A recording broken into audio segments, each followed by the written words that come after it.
Hi guys, I hope you're good. Welcome to Boston Lock Marina on the River Witham. 2 narrowboats are leaving the marina to cross the Wash. David will be on Narrowboat Wobbly with Tina and Alan, as well as Alan's brother Richard. I'm joining Narrowboat Perseverance with Joe and Michael. There's a nervous excitement when we arrive. Boats are being warmed up and final engine checks being carried out, and much filming is being done. Hello and welcome to Boston in Lincolnshire, not Boston, Massachusetts.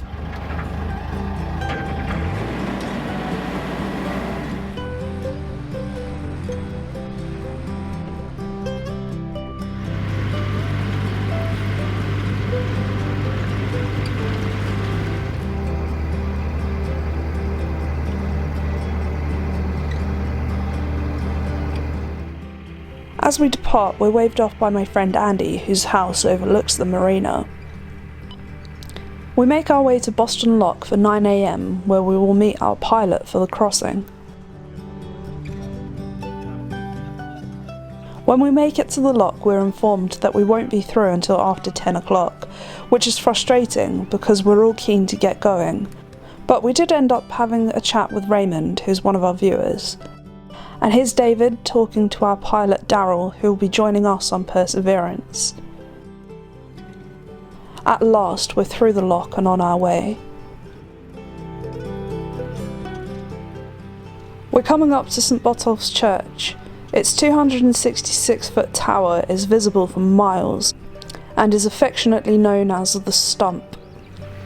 There are so many innuendos I could, and did, make about the Stump, but I'll leave those to your imaginations. We're going to be on the River Witham for a few miles before it turns into the Wash.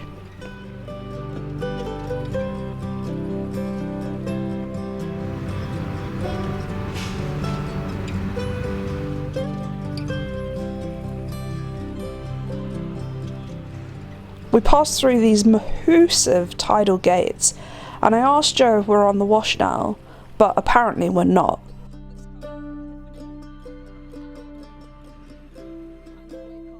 I'm waiting for a big welcome sign or some other indicator that we've passed the point of no return, but it doesn't come. Instead, there's just this buoy where the water widens, and there's a bit more chatter at the back between Michael and Daryl, but other than that, you wouldn't know anything had changed. Before being exposed to the world of narrowboats, I'd never even heard of the Wash. It's the bit of water in between Lincolnshire and Norfolk. It is one of the widest estuaries in the UK. Technically, you can't call it the sea, but it's about as close as you're going to get in a flat-bottom boat designed for the calm waters of the canals.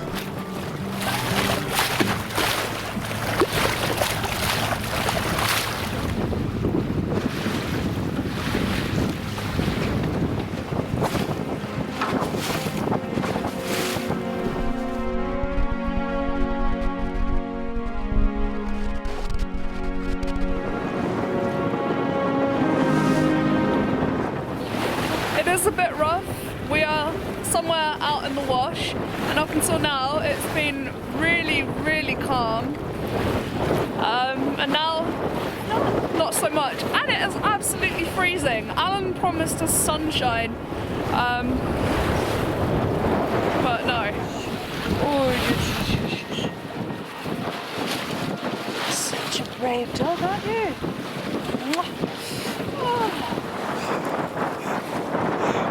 That was the least convincing thumbs up I've ever seen.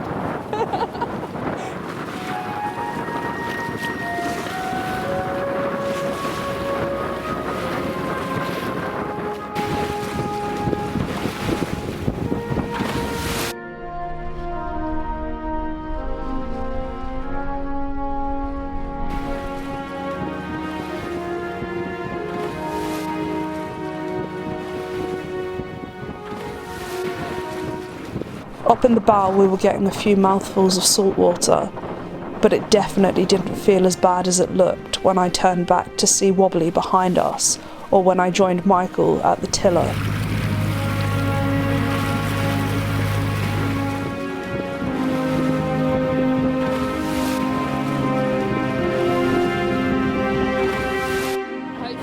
Michael? Pretty good. A little bit choppier than it was in the beginning, but not too bad. Just as long as George is okay up there. Yeah, he's doing good. He's a brave dog. Yeah, he is. He does the things that dogs don't normally do.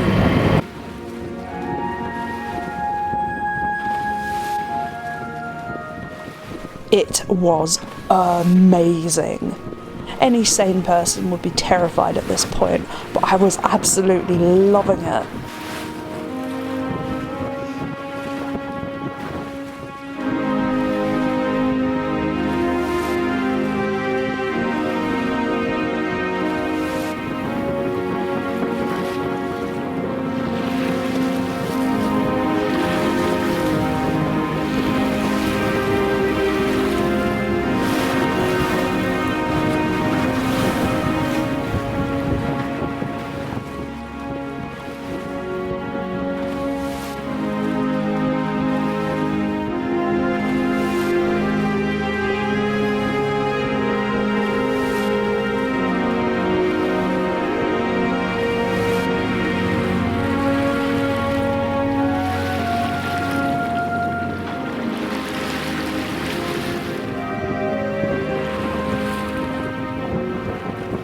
Water started to slow again, and the tide was changing. We're heading towards a sandbank where we're deliberately going to ground the boats until the water levels come back up again.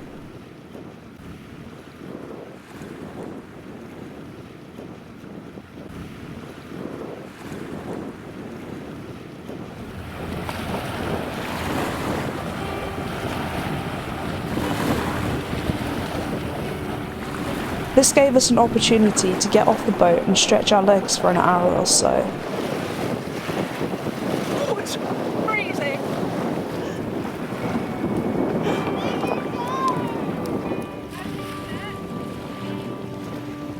The women all disembarked with the dogs, but the men stayed on board doing boaty things, and Richard and David played with their drones. Not a euphemism.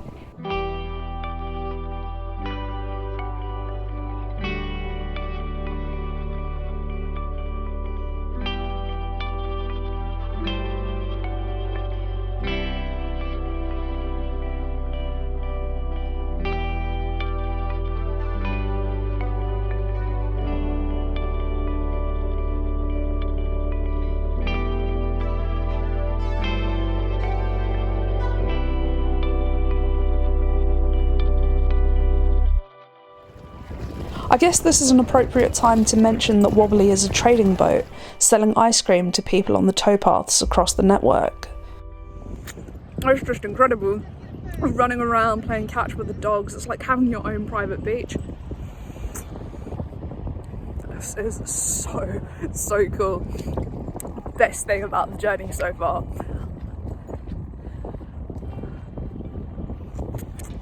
The sandbank is huge, it just goes on forever.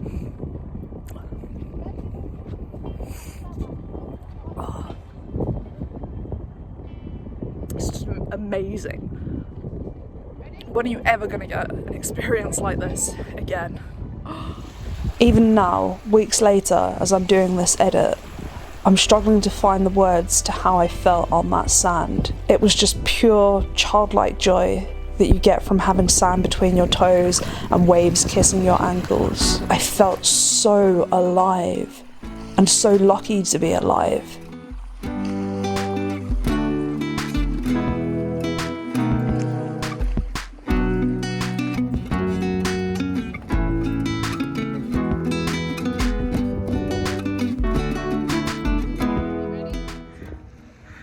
Bye then! Bye!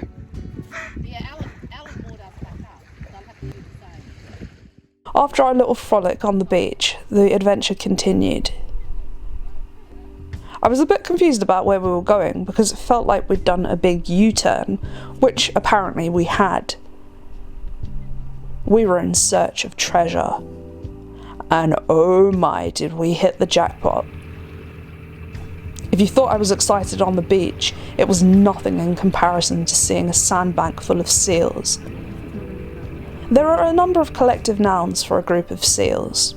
A rookery, a colony, a bob, a herd, but I just called them an oh my god,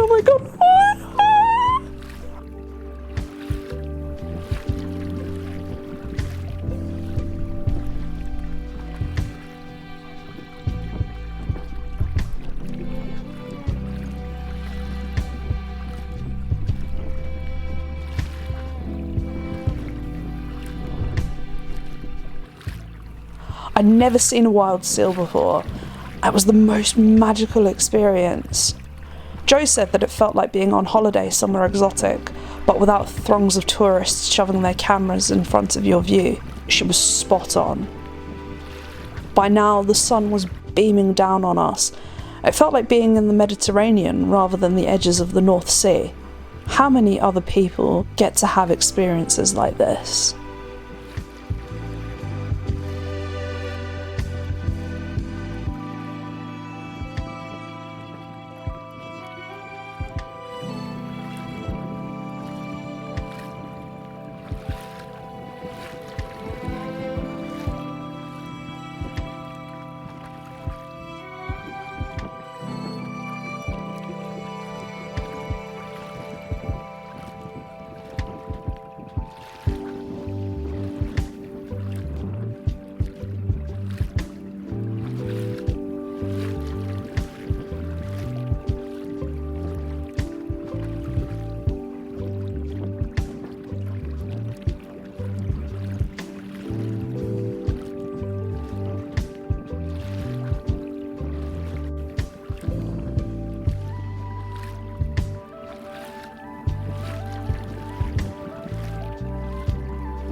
We spent ages with the seals, but then eventually continued our journey towards King's Lynn. We could have stopped at King's Lynn, but Daryl said the next section of river, the Great Ooze, was tricky to navigate, so he wouldn't feel comfortable leaving us there. Instead, we carry on a few miles towards a place called Denver. A few times we have to take a strange position in the river, so I'm glad Daryl is with us. We've made fantastic time to this point, and I put my feet up, sure it'll be plain sailing the rest of the way.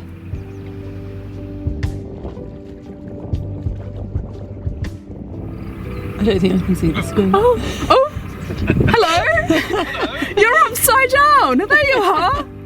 Hello. You looked really lonely. We just looked back. Really lonely. Look, hang on. Oh, hi. I was missing you, so I thought I'd give you a call. Oh, bless you. Got a cat.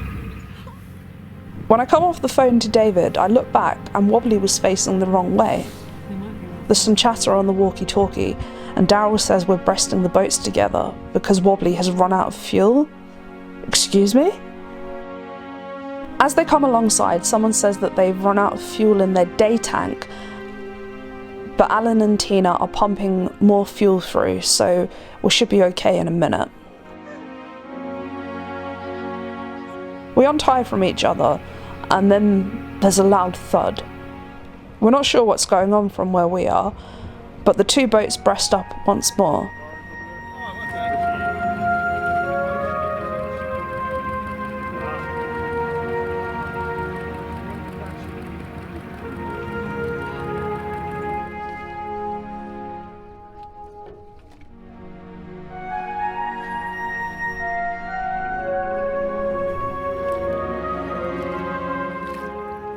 It turns out that there was a fuel block and that Wobbly had crashed into the bank. They fixed the blockage now, but Daryl wants the boats to stay tied up due to the unpredictable tide on this section of the river.